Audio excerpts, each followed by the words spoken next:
While the city mourns those killed in Monday's horrific car attack, another vigil in Toronto tonight. Members of the Tamil community gathered in Scarborough today to honor some of the alleged victims of accused serial killer Bruce McArthur. 2 of the 8 murdered victims were Sri Lankan refugees. The most recently announced victim, Kirishna Kumar Kanagaratnam, arrived in Canada 7 years ago on the MV Sun Sea, fleeing Sri Lanka after his younger brother was murdered on the family's front lawn. In an open letter to the Prime Minister read out during tonight's vigil, the parents of Kanagaratnam directly link their son's death to his failed refugee claim. They say they never reported him missing because they thought he might be hiding from immigration officials. His claim for refugee status, irrespective of how compelling his reasons with evidences were, was rejected by the Canadian immigration. Our son, fearful of his impending deportation, became distraught and depressed.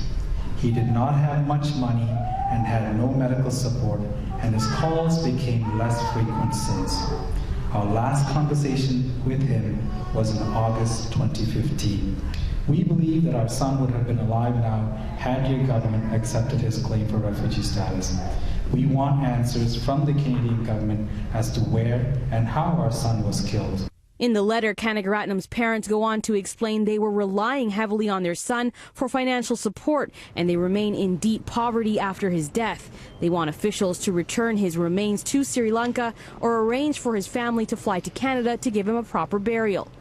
Meanwhile, the Canadian Tamil Congress, who helped organize tonight's event, is calling on the government to make changes to ensure more efficient timelines for refugee claims. They were refugee claimants for a number of years, and that is not acceptable in this country. For 7-8 years, somebody comes into this country, file their claim, and and stay in that status for that many years. It's not acceptable. So government has to change its policies and do something and make sure in future an incident or incidents like this will not happen.